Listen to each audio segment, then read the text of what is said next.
The संगोई में एक बार फिर से आप लोगों के बीच मौजूद हूँ कहानी अंतर को लेकर। कहानी का अगला भाग आइए शुरू करते हैं। सामने एक बड़ा सा बिस्तर था, बिल्कुल समतल और सफ़ेद। ऊपर दो लंबी चादरें थीं और वो बिल्कुल सफ़ेद थी। ये पता चलाना भी मुश्किल था कि सिरहाना किस तरफ है। बिस्तर पर कहीं भी कोई उतार चढ़ाव नहीं था। एक क्षण के लिए उसे लगा वो खाली है। वो खाली नहीं था।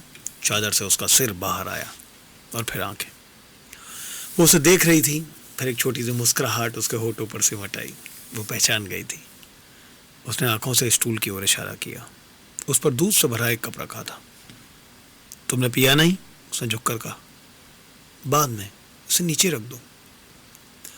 उसने स्टूल बिस्तर के पास खिसका लिया। कब आए? अभी कुछ देर पहले। उसके होंठ जामुनी रंग के हो आए थे। जगह जगह से लिपस्टिक की लाइन टूट गई थी। कब हुआ? उसने पूछा। सुबह। अपना कोट उतार दो। उसने अपना कोट और डफल बैग उतार कर स्टूल के पीछे रख दिया। खिड़की बंद थी। नीचे उसका सूटकेस पड़ा था जो वो प्राग से अपने साथ लाई थी। ज़्यादा देर तो नहीं लगी? उसने पूछा। नहीं, उन्होंने क्लोरोफॉर्म दे दिया था। मुझे कुछ भी पता नहीं चला, उसने कहा। मैंने तुमसे कहा था कि तुम्हें कुछ भी पता नहीं चलेगा। तुम मानती नहीं थी। उसने मुस्कुराने की कोशिश की। वो चुपचाप उसकी ओर देखती रही। मैंने तुमको आने के लिए मना किया था, उसने कहा। मुझे मालूम है, लेकिन अब मैं यहाँ हूँ। वो बिस्तर पर झुकाया। उसने उसके भूरे बालों को चूमा, फिर होठों को। कमरे की गर्मी के बावजूद उसका चेहरा बिल्कुल ठंडा था। वो चूमता रहा। वो तकिए पर सिर सीधा किए लेटी रही। तुम अब सुखी हो? उसका स्वर बहुत धीमा था। हम दोनों पहले भी सुखी थे, उसने कहा। हाँ, लेकिन अब तुम सुखी हो? तुम जानते हो ये हम दोनों के लिए ठीक था। मैंने तुमसे पहले भी कहा था। चादर उसके वक्ष के नीचे खिसक आई। उसने हरे रंग की नाइट शर्ट पहन रखी थी। उस पर काले रंग के फूल थे। अपने कमरे में उन फूलों को देखकर उसकी देह में मीठा सा तनाव उत्पन्न हो जाता था। अब वो उसकी आंखों को चुभ रहे थे। ये क्या है? उसने डफल बैग की ओर देखा। कुछ नहीं, मैंने कुछ चीज़ें यहाँ खरीद ली थी। वो बारी बारी से हर चीज़ को बैग से निकाल कर बिस्तर पर रखने लगा। आड़ू और अनानास के टिन, सलामी, फ्रेंच पनीर, लीपा का पैकेट। तुम एक पनीर अभी लोगी? नहीं, बाद में। वो बिस्तर पर बिखरी चीज़ों को देखती रही। इन दिनों तुम्हें खाने पीने में लापरवाही नहीं करनी चाहिए, उसने कहा। वहाँ किसी ने मेरे बारे में पूछा तो नहीं था?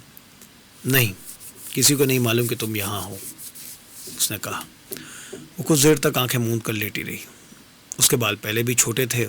तकिए पर सटे रहने के कारण अब वे और भी सिमट आए थे। पिछली गर्मियों में उसने उन्हें काले शेड में रंगा लिया था, सिर्फ उसे खुश करने के लिए। उसे ज़्यादा अच्छे नहीं लगे थे। तब से वो फिर धीरे धीरे भूरे हो चले थे। हालांकि अब भी कहीं कहीं बीच में काला शेड दिखाई दे जाता था। तुम्हें थकान लग रही है? उसने उसका हाथ अपने हाथ में ले लिया। नहीं, उसने उसकी ओर देखा। फिर उसने उसका हाथ चादर के नीचे घसीट लिया। धीरे धीरे वो उसे अपने पेट पर ले गई। कुछ फ़र्क लगता है? उसने पूछा। उसका हाथ उसके नंगे गर्म पेट पर पड़ा रहा। तुम्हें कोई तकलीफ़ तो नहीं है? नहीं, वो धीरे से हंस पड़ी। अब मुझे बड़ा हल्का सा लग रहा है। अब यहाँ कुछ भी नहीं है।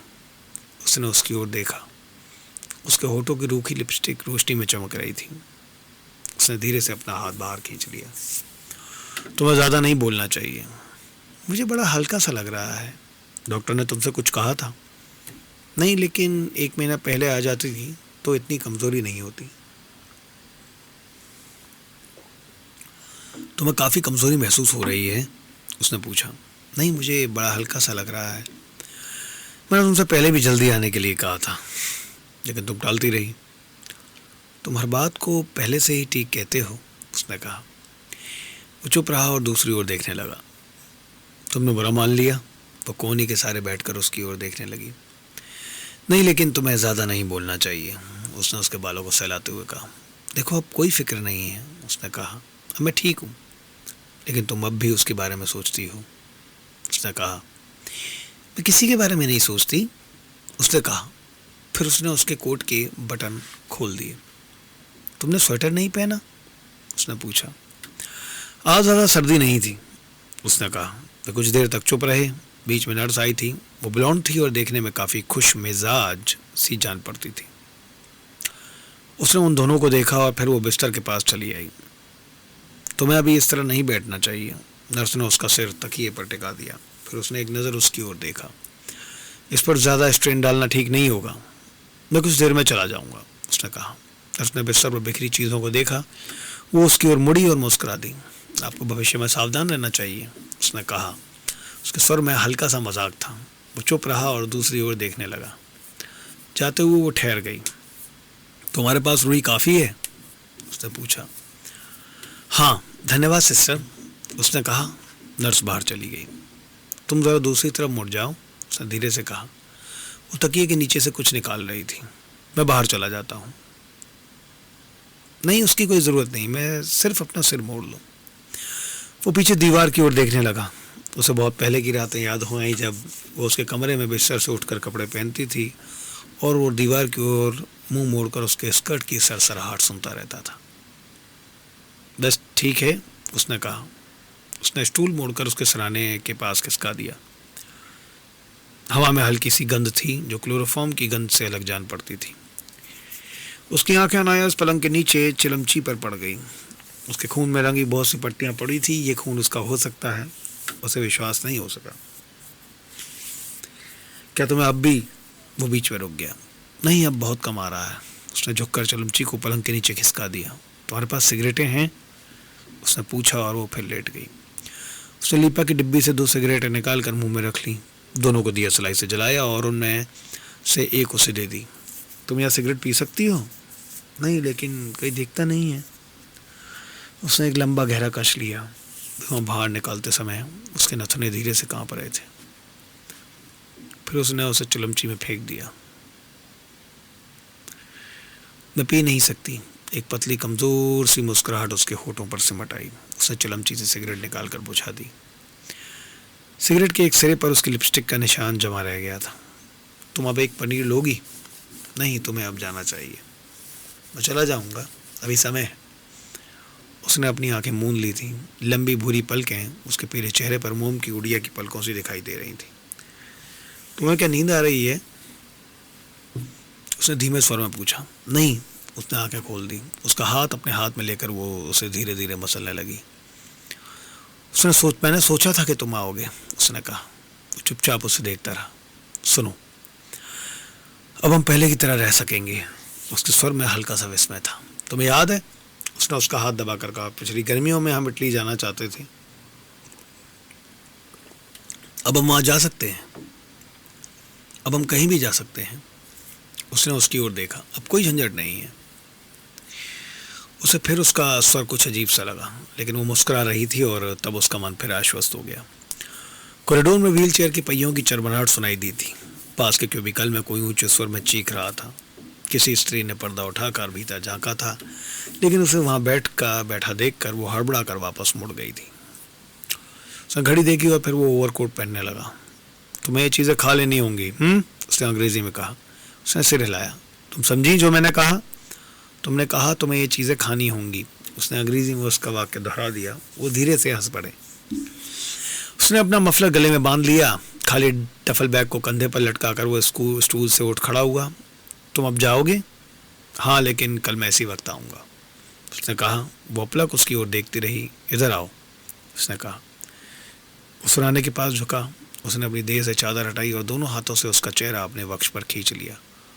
कोई आ जाएगा, उसने धीरे से कहा। आ जाने दो, उसने कहा। कुछ देर बाद जब वो बाहर आया, वसंत की रात झुकाई थी। हवा में धरती की सौंधी सी गंध का आभास था। उसने निश्चित होकर ठंडी ठंडी ताज़ी हवा में सांस ली। अस्पताल के उस तंग ज़रूरत से ज़्यादा गर्म क्यूबिकल के बाद उसे बाहर का खुलापन बहुत सुखद प्रतीत हो रहा था। उसने घड़ी देखी। अभी 10 मिनट बाकी थे। उसे हल्की सी खुशी हुई कि वो प्राग जाने से पहले एक बियर पी सकेगा।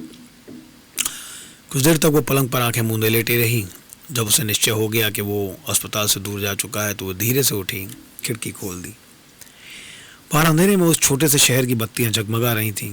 उसे प्राग में अपने हॉस्टल का कमरा याद हो आया।